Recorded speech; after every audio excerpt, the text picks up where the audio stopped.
Well, hello, it's Jason, and I'm guessing if you're watching this video, you just purchased my online sales Google Sheet. And by the way, thanks for that, I appreciate you. Now let's get into the how-to part of this video. I'll show you exactly how to fill this out so that you get the most value out of this sheet. And as always, if you have any questions, leave a comment below. Just a heads up, this video will be pretty lengthy because I want to make sure that I'm covering all the bases for those of you that have purchased this sheet. A couple of things to mention here. This video is broken up into chapter sections, so if you're looking for a specific instruction or a topic about something very specific, you can always check the chapters down below in the description of the video. And lastly, I'm going to be covering both the basic and the premium versions of my spreadsheet with this how-to video. I'll start with the basic and then I'll work my way towards the premium. Because the premium is everything that the basic is and more, you'll want to follow along with the basic instructions. And then once it's time to jump into the premium features, I'll let you all know so that those that have purchased the basic can just go ahead and drop off the video. All right, well, let's get started. Okay, so we've got the basic version here, but both are gonna look the same up to a certain point. So let's start with the active listings tab. This is gonna be all the inventory that you have active that has not yet sold. Whenever you list an item on any platform, you'll come in here and list here in this spreadsheet on this tab. So for this example, let's pretend it's January 1st of 2023, and I just listed a men's Polo Ralph Lauren shirt. Really just make it your own. Whatever you want to put in there, that's up to you. For this next column, the unit column, you're going to just put a 1 in that cell. The reason why that's important is because that will transfer over to the sales tab, which will help populate data into the other fields. So I won't really go into detail on why that's important. Just know that it is, and you always need to put a 1 there.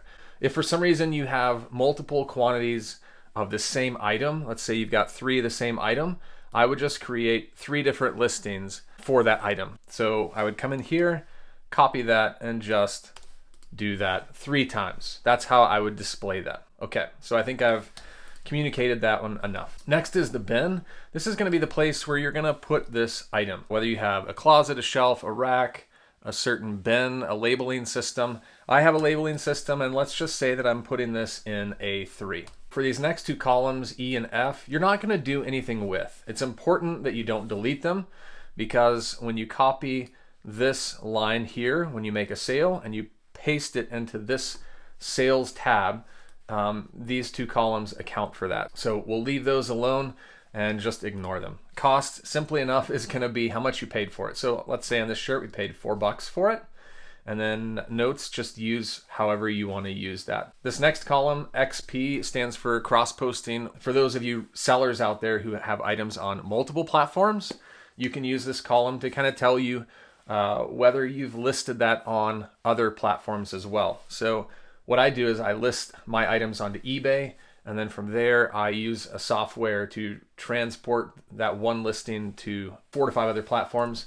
And when I do that, I'll put a 1 in this field so I know this item has been cross-posted, and I know exactly where to pick up when I'm cross-listing items based on what I have and have not done. You don't have to use it if you don't want to, or if you're only listing on one platform, just disregard this whole field. So let's go ahead and create another listing just for fun. We'll say this is January 3rd, 2023, and we've got a MacBook Pro that we found at a yard sale. We're gonna put 1 again, because that's what we do. And then we'll put this in bin B6, and let's say we paid $50 for it.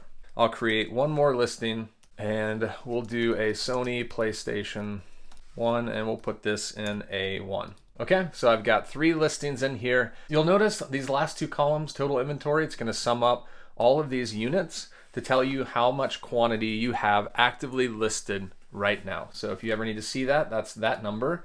And your average cost is gonna be what it sounds like, the average cost that you've spent on all the items that you've listed. So it's gonna sum up all the costs that you've spent and divide by the quantity to get your average cost. Okay, so now that we've listed, what happens when we make a sale? We need to go ahead and log a sale on the next tab, the sales tab down here. You can see we've got it blank. There's no sales have been collected so far. So let's pretend that I sold this first item, the Polo Ralph Lauren shirt, on eBay, and now I need to log it as a sale. We're gonna come in here and take the listed date cell all the way across for this line, for this item, to cost, and then we're gonna copy it. We're going to go to the sales tab, and I'm going to find the listed date column for the first available line, and I'm going to paste it in. And you'll notice that it pastes very nicely. I don't have to worry about typing all that information in. It automatically transports over. So all I need to do now is come into this line and add the rest of the details of this sale. So starting with the first column, year, I'm going to do the year that it sold in, 2023.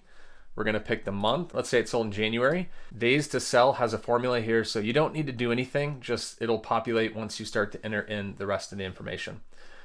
For sold date, we're going to say it sold on January 10th of 2023. For this Polo Ralph Lauren shirt, let's say that I got $25 and then I collected $6 for shipping. Now you'll notice when I entered in this sale price that the days to sell populated with 9 days. It was listed on January 1st. It sold on the 10th. That's a total of 9 days that it took to sell. All right, let's finish this transaction. Whenever I'm logging a sale, that's what I'll do. And I'll keep this here until I go to ship the item. Now I've shipped the item and I need to insert the amount I paid for the shipping label. So let's pretend that I paid $5.75 for shipping.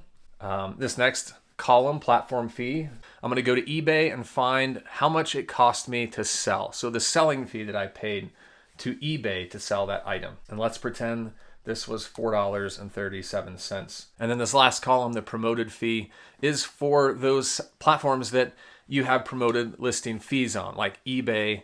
Facebook would be another. Let's pretend that this sold on eBay as a promoted listing and my promoted fee was $2.75. So you can see right away that this next column is going to total all of these fees, and my profit, which is going to take the total amount of money collected in, subtract all the total fees, and give me a profit of $14.13. So now I have successfully logged my first sale. The only other thing I need to do, since it's no longer active, is go back and delete this from the Actives tab. So I'm going to highlight that line, right click, and delete the row. And once I do that, you'll notice these numbers changed because my inventory has now changed. Okay, now that we've logged our first sale, let's go ahead and add another one. We're going to go back to the Active tab, and let's just pretend that I sold this Sony PlayStation. And we're going to grab this, find the listed date, paste it on the next available line. And I didn't mention this before, but it's very crucial that you put in the year and the month as well into each sale line, because that also is going to configure into these tabs down here. So let's say this sold in February, and it sold on February 20th. Let's pretend this sold on Mercari for $100. So in this example, I used a Mercari shipping label. The buyer paid Mercari for the shipping, and then when I went to ship the item, Mercari paid the shipping service exactly that same amount. So I didn't collect any of the shipping. It didn't come to me. I didn't pay for shipping. I have no involvement with the shipping. So in this case, I'm going to leave the shipping collected blank. I'm also going to leave the shipping cost blank because not only did I not collect shipping, I also didn't pay for shipping. So those two fields I'll leave blank. Now when it comes to Mercari, you have two different fees. You've got a selling fee and you've got a processing fee. Now you can do one of two things. You can either add them together and put them all in the platform fee. That's what I do. Or if you want to break them out into two separate fees, you can do that too. So let's say the selling fee was $12.12 and the processing fee was $3.75. Either way, combined or separate, it doesn't matter. As long as these fees represent the amount that you were charged for that sale, you'll be fine, and this will be accurate. Okay, so according to this example, we sold that PlayStation for $100. Here are the total fees, and we made a profit of $72.13. So the only other thing we need to do is go back to Active tab and delete that one out. So now we've got two sales that we've successfully logged into this spreadsheet. Now's the fun part. I want to show you how this trickles into these three tabs. So if we look at the day, and let me go back to sales real quick. We've got a sale on January 10th, and we have a sale on February 20th. If we go back to the day column, or the day tab, sorry, and we look at January 10th, we've got one sale for $31 total, which represents this sale right here, $25 plus $6 shipping. And if we look at February 20th, we've got the one sale for $100 that we collected from the buyer on Mercari for the Sony PlayStation. So this spreadsheet tab, the day tab, will pull in all of your daily sales, and you can quickly see how much you made on each day. So if I had 3 sales on the 20th, those 3 sales would be totaled here in this cell. Okay, moving on. That's pretty simple and straightforward. You'll notice also that at the bottom, it will sum the total for the month. So monthly sales of 31 and monthly sales of 100. Now let's move on to the monthly tab. The monthly is exactly what it sounds like. Instead of looking at a day-to-day basis, you're looking at how am I doing each month. And then those 2 sales have pulled in. So for January, we've got the 1 sale, 1 unit sold for a total sale of $31. And in February, we've got the 1 unit sold for $100. And you can see some fun stats here like sales per day. According to this sale right here, we're averaging $1 a day because we sold a $31 item. It's dividing by the number of days to get $1 a day. This will obviously increase as you log more sales in January. You've got your total units sold for the month. You've got your units sold per day. So it's going to take your units from this column and divide by the days that we have. Because we've only logged 1 sale in each month, this number is too low to register right now, but this will increase as you log more sales. And then our average sales price. So again, we've only logged 1 sale, so the average sales price is also going to be the total sales. But once you log more sales, not to be repetitive, but it will change. Okay, next we've got total profit. Then you've got your profit per unit. So it's going to take your total profit and divide by the number of units you've sold. Your margin is a fun number here to measure what is the percent of your sales that you get to keep as profit. Return on investment is a fun measure that just shows you how much money you're making based on how much money you're spending. So an easy way to remember this metric is for every $1 that I spent in February, I got back $6 in profit. Okay, total refunds we'll get into in a second. Total shipping cost. You'll notice that we don't have a total shipping cost for February because back here we don't have any shipping cost. Remember that Mercari paid shipping. But if we look for January, where we did have a shipping cost, it starts to populate here. I like to use this figure just to know how much am I spending total on shipping labels each month. And then this next column, average shipping cost, shows me the pattern of how much I'm paying on each item on average. Cost of goods sold, it's going to take all of the amounts that you spent on those items that you sold and add them up here. So that 12 is pulling from this right here. And then obviously average cost of goods sold is going to be the average.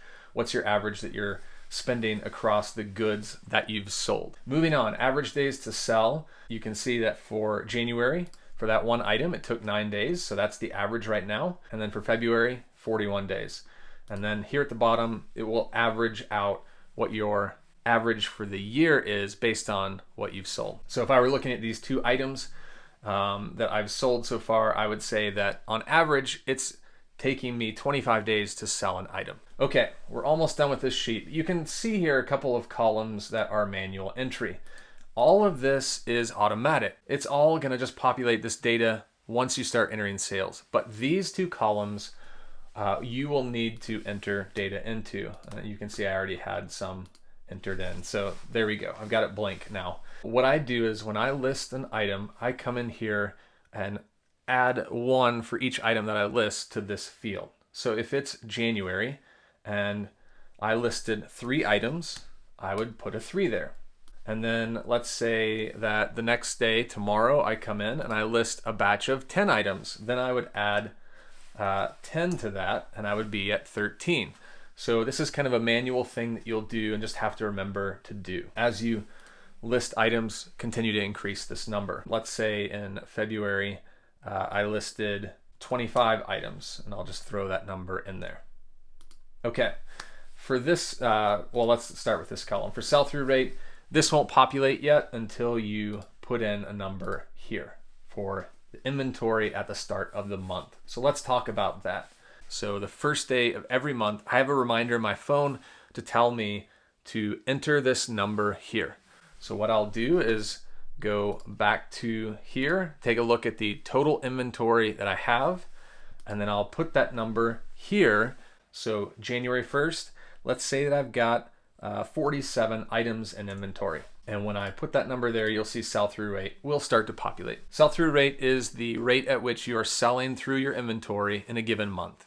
So for this month, we've only sold one item according to the spreadsheet, and we had 47 items that we had listed at the beginning of the month. 1 divided by 47 is going to be 2.1%. That means you sell 2% of your inventory each month. Now, obviously, this number will go up as you sell more items. And this last column is the rate at which you're growing. So are you listing more items than you're selling, or are you listing less items than you're selling? In this example, we listed 13 units and we sold 1. So if you take the 13 that we listed and subtract the 1, our inventory grew by 12 units. I use this just to measure how I'm doing over time. If I have a month or two where I went down, that's okay. But if I had several months in a row, that could be a problem that needs addressing. So that's how I will use this column. Okay, and you can see as you populate sales, you also get some graphs down here, some visuals that kind of represent what's going on up here. So if you have any questions about this, it's a lot of heavy information, it's a lot of numbers, and not everyone gets excited about these numbers. But if you have any questions for me, please let me know. Okay, so let me go back to the monthly column, and I'll just tell you that the totals on this line right here are taking all of these figures and giving you either averages or totals for the year. But if you want to see kind of a quick synopsis of that, you can click the yearly tab, and it will show you for the whole year in view what your numbers are. I don't spend a lot of time looking at this. It's more so just for those that may be interested in getting a snapshot of their business for the year. Okay, so now I've shown you how to list an item. I've shown you how to make a sale in the spreadsheet.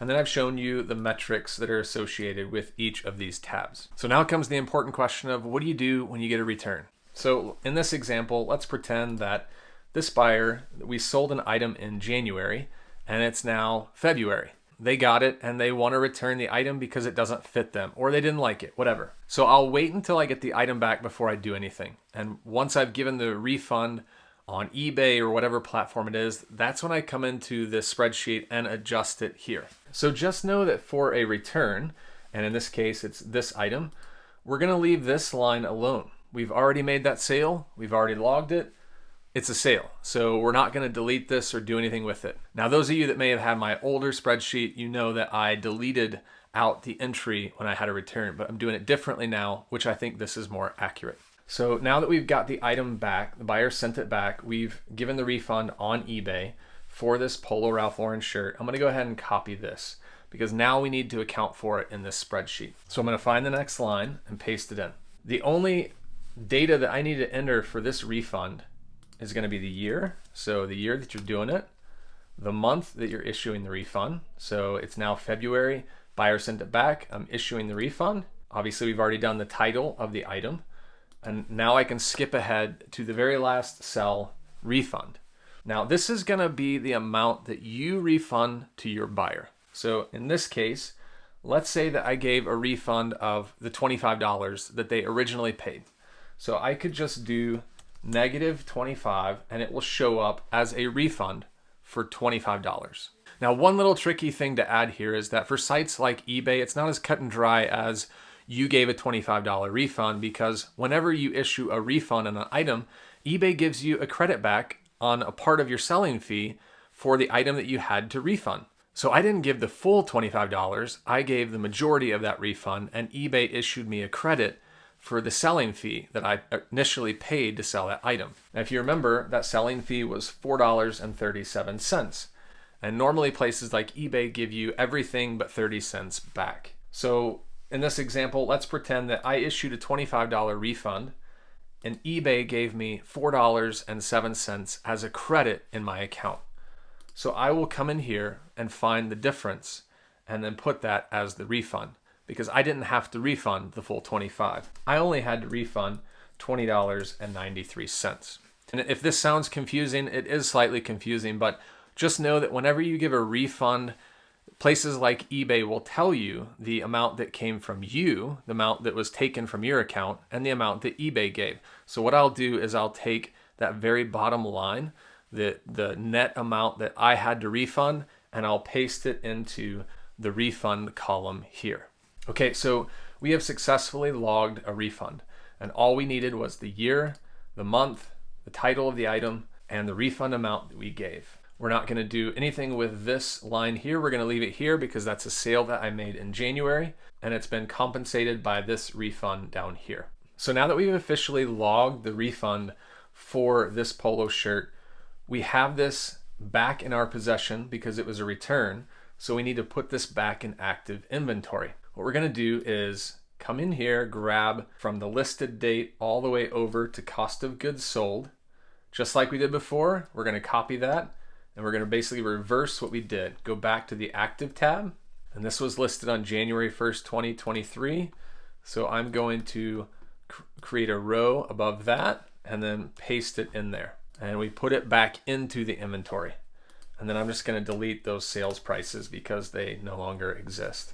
It was copying over these sales prices here. Okay, so now that we've added that item back into our inventory, when it sells again, we can go back and basically copy and paste just like we do with every other sale. Now, when we go to the monthly tab, you'll notice that that refund pulls into the February cell right here, and this will start to show you the amount of refunds that you've given for that entire month. Now, keep in mind, if you look at the total sales, nothing changed. The refund was not taken out of your total sales. It only shows right here. This is going to be your total sales before any refunds are taken out. So hopefully that makes sense.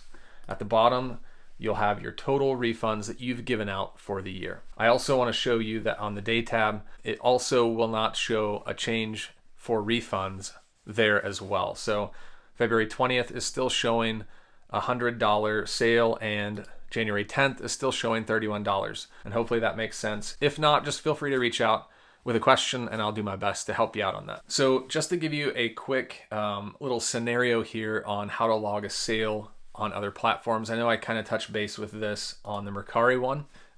Let me go with a different example. This is a question that has come up in the past. I want to make sure that it's understood how I would do this. If I were to come down to this fourth line and log a sale, let's say that I sold an item on Poshmark. And I'm not going to put in the rest of this data just for time's sake. I'm going to show you what I would do. Let's say I sold an item on Poshmark for $30. Now remember, places like Poshmark, you don't collect shipping. Shipping is paid from the buyer to Poshmark, not to me. So I'm not going to put shipping collected. I'm going to leave it as blank. I'll put a cost of goods sold just for this example. Let's say it cost me $3. We come to the shipping cost field and note that we did not collect money for shipping. We're also not going to have to pay money for shipping. Poshmark is going to take the buyer's payment and pay for shipping themselves. So I'm also going to leave this field blank. You can enter a 0 there and here if you want to as well. So based on Poshmark for the platform fee, we know that they charge 20% of the sales price. So of a $30 sale, you're going to be charged $6 in a fee. Okay, that's pretty straightforward, but sometimes on Poshmark, you send an offer to a buyer, and that offer also has discounted shipping. You're giving them a deal, trying to lure them into a sale. So you've got your fee, the 20% that you paid on the sale, but you also gave them a shipping discount of, say, $2.72.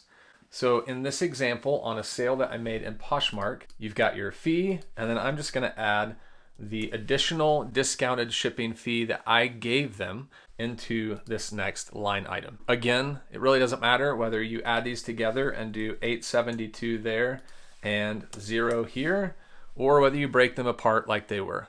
It's up to you, as long as it's the total fees that you have for Poshmark. Okay, so that's a lot of jargon, a lot of numbers, and a lot of crazy scenarios. Those are questions I've gotten in the past. I wanted to make sure that I covered them for you here now. Okay, there's one thing I forgot to mention, and that is for the users who had my last year's spreadsheet, who are purchasing this spreadsheet, and how to get their active inventory into this spreadsheet. So if you just bought the spreadsheet for the first time, you've never bought a spreadsheet from me, this isn't for you. You're free to skip ahead if you want. But for those who have an old spreadsheet and are now converting to this one, this is for you. Let's say you want to bring in your inventory that you listed on that spreadsheet. There's a simple, quick way to do this so it doesn't take too long. Obviously, the more you have, it'll take a little longer, but it shouldn't be painful. So I'm going to go to my old spreadsheet. Again, this is the 2022 version. So let's say that I've got this old spreadsheet here and I want to bring this into the new one. Whether you're basic or premium, it doesn't really matter. It's going to work the same. So the things that you'll want to copy would be the listed date, the item title, the unit, and the bin. And then cost would be the last one, and we'll show you how to do that. So I'm going to come in here and do one line at a time. So I'm going to do listed date. I'm going to scroll all the way down to the very bottom of my inventory until I get the last one, copy that, go to the new spreadsheet, and in this first column, I'm going to go to the very top one and paste it. You'll see that it pasted all the dates. Then I'll go back to my old spreadsheet. I'll copy the title all the way from first to last. And then I'll paste the title. Do the same thing with the unit. They're all going to be ones. And then the bin. I'll go copy the front, the beginning to the end in the first bin. And you'll see that I quickly uploaded all of my inventory into this new spreadsheet. The only other thing that I forgot to do was the cost. So let's get the cost in there. And I know that I'm not copying in all of my inventory because it would take a while. I've got 2,000 listings. I'm just showing you how to do this from one listing to the last. If you're using a basic spreadsheet and you don't have these store and category columns, don't worry about it, and then you'll be good to go. Now, if you're a premium version subscriber, you're gonna have this store and category field, which you know if you've been using the spreadsheet that I do have this on the old spreadsheet, but they're using codes. So you've got codes built in for each of these categories. Well, since then I have switched from using codes to using the drop downs because it's a lot easier and you don't have to remember what each of your codes are. You can just quickly select from the drop down that item that you need to select. So the codes aren't going to transfer, and for that I apologize. There was no easy way to do that. But if you're a premium user and you want to still get those stores and categories in, you can come in here, fill this out, both the store and the category, and then select them on the drop down. Or you can just choose to start over with new listings. You're just not going to log the data for the store and category for those older listings, and you'll just start with the newer listings. So one of two ways that you can do that: go back and retroactively add those categories and stores in, or just start with your newest listed item, putting in the store and the category that you choose. So that's what you'll do if you were a former subscriber to one of my spreadsheets and you're coming to the next year's spreadsheet. Okay, so that's pretty much the conclusion of the basic spreadsheet. If you purchase the basic, you're free to leave at this point. I'm going to be getting into the features of the premium. So thanks so much for watching. If you'd like to continue on and see what the premium has, you're welcome to, but that's all I'm going to cover on the basic now. So for the rest of you watching now, I'm guessing at this point you purchased the premium spreadsheet and now you want to know how to fill this in. I'm going to try and go pretty quickly on this because there's a lot of overlap with a few extra features. So let's go there now and take a look at your premium spreadsheet. So here we have the blank form of the premium spreadsheet. We're pretty much going to do the same thing that we just did. But before I get into that, there are some preliminary things that you'll want to do in order to cater it for you, for your business. So let's start with the platforms tab. This is fully customizable. You can make this your own. Take the platforms that you sell on and list them here. Now this is important that you do this first, and I'll show you why in just a second. So take this first cell, F3 of your spreadsheet, and put the first platform that you want to see right there. Let's say that you have a lot of sales on Poshmark and that's the platform that you want to be listed first. You're going to put it in that first one. And then you're going to come to this next column, K3, and you're going to put in the next platform that you want to see second. So let's say that eBay is the second column. You'll notice when I type those in, it starts to title these charts down here. And then let's say that I've got Depop, Mercari. Let's say that Shopify is another platform I sell on. Let's say Etsy is another one. Let's put in Grailed. So I've got 7 different fields for you to customize based on which platforms you want to see first and which platforms you want to see second. Now, when you put those titles into those specific cells right there, and we go back to the sales tab, you'll notice they instantly become a drop down for you to select on the sales tab, so you can choose which platform it's sold on. Okay, so that's the really cool feature there. That's all on platforms for right now.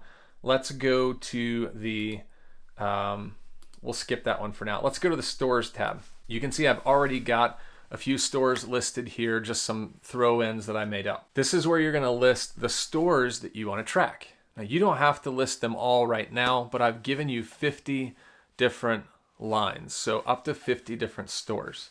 So come into here and just start listing stores that you shop at.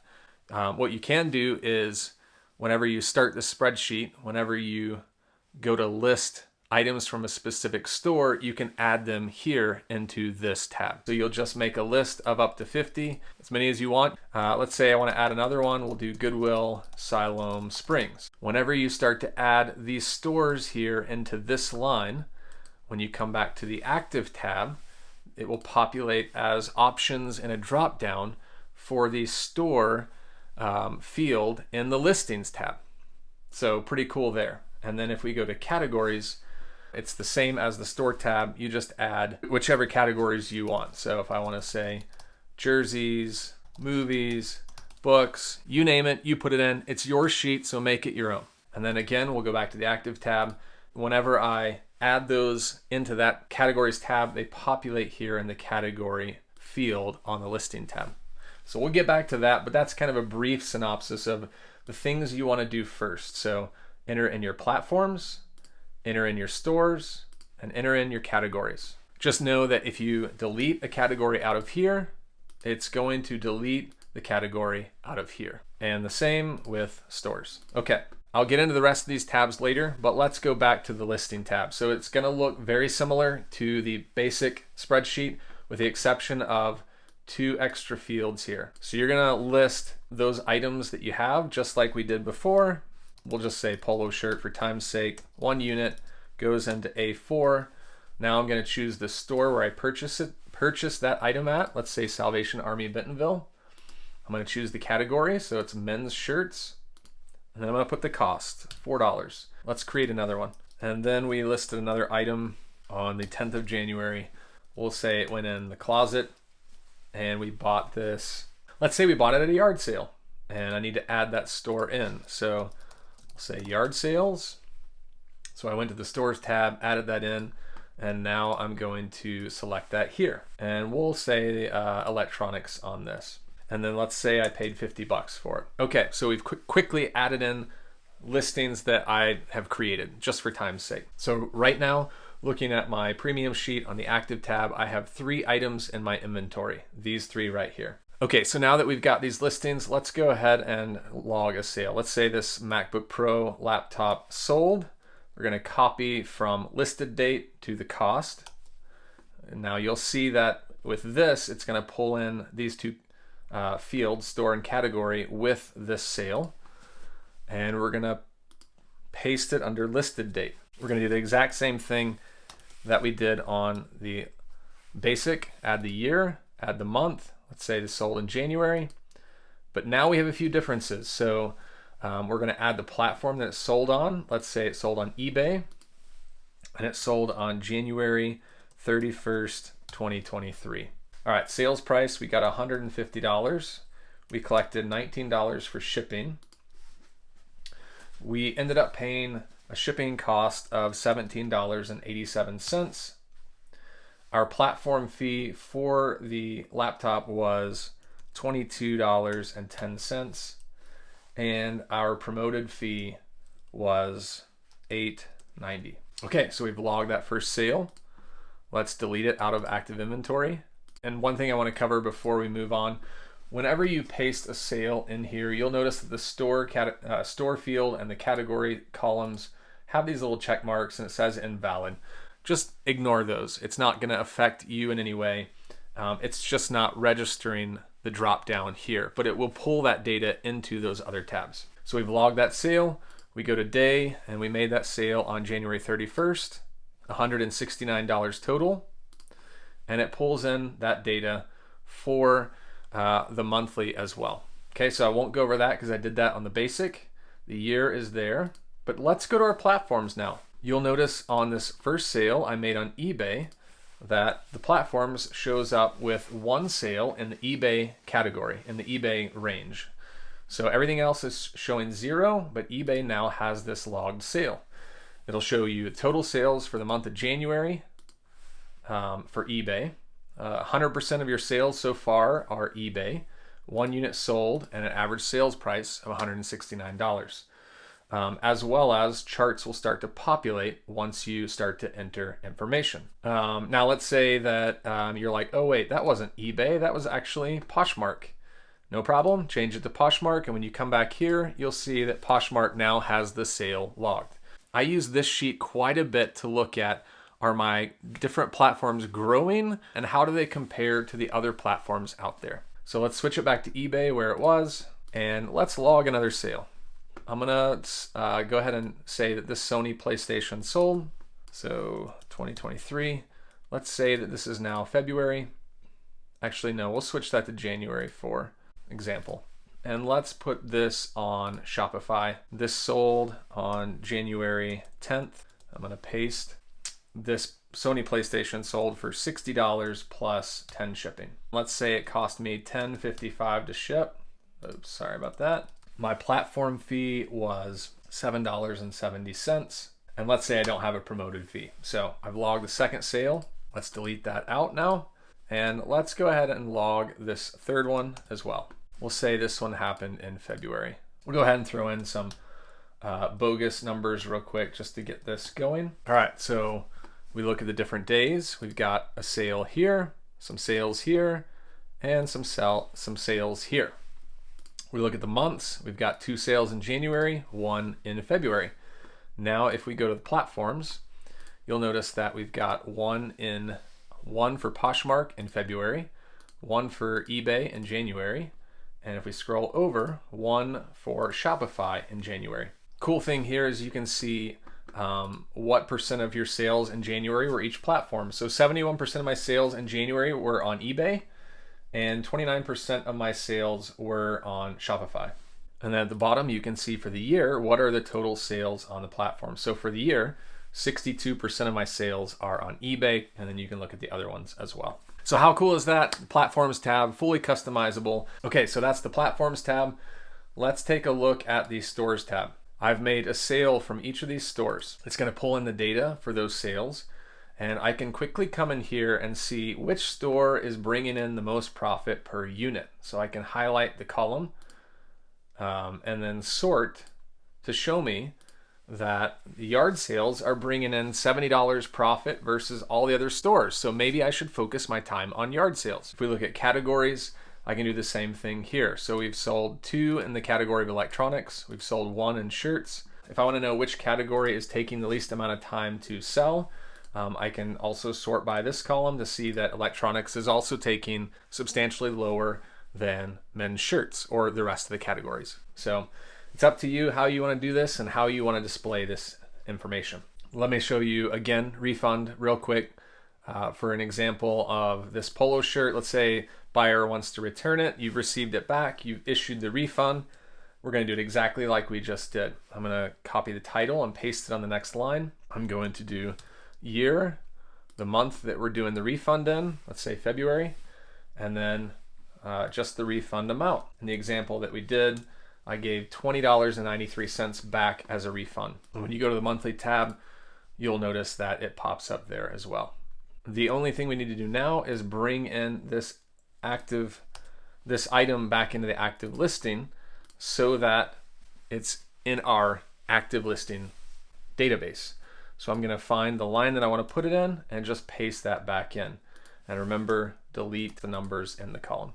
Okay, so I have successfully logged that refund. Now let's show you how the rest of these tabs work that I haven't explained. We'll start with expenses. When you get here, the first thing you want to do is start to list out the 15 expenses that you want to track. You don't have to do all of these. You can do as many or as little as you want. So let's say I have reoccurring supplies expense.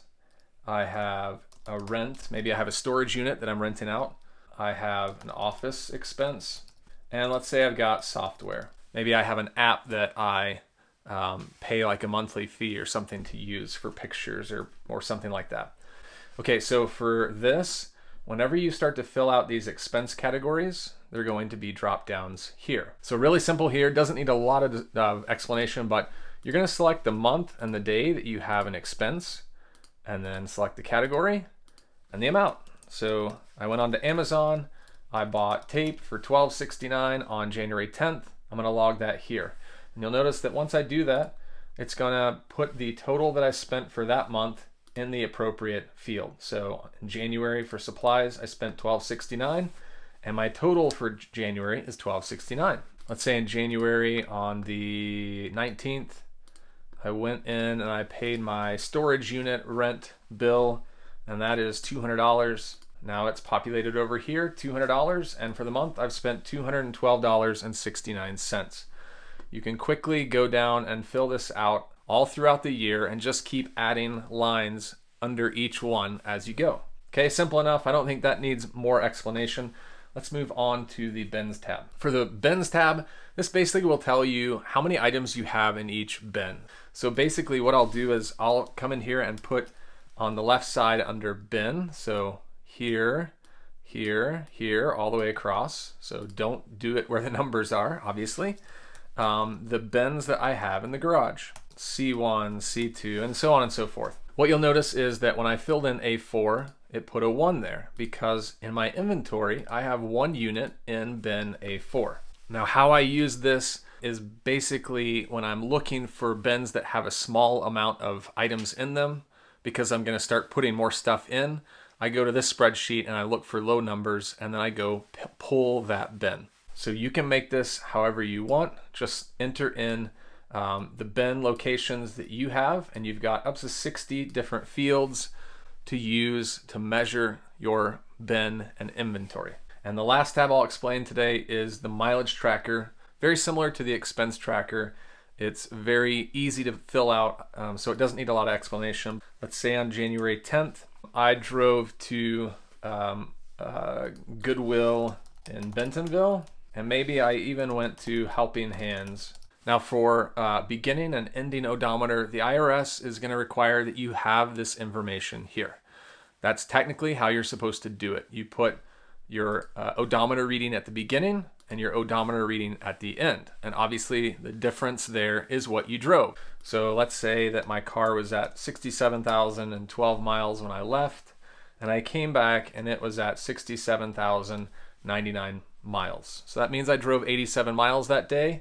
Here's a description of the trip, and you'll see that the total miles driven gets added up here in this column. Then let's say on the 15th, I went and did another trip, and let's say I drove 23 miles. Now, you don't necessarily have to put in the beginning and ending odometer. I could just put 23 in there, and it's still gonna do the trick. But just keep in mind, if you ever get audited, you will need to have the odometer reading. So if you don't have that, that may be something that you just get in the habit of doing. Okay, I think I've explained myself enough here, and I think that's all that I have left to explain on this sheet. So thanks for sticking with me this far. Again, if you have any comments or questions that you would like to share with me, please comment below and I'll respond when I can. Thanks again for watching this video and for purchasing my spreadsheet, and I hope you have a great week.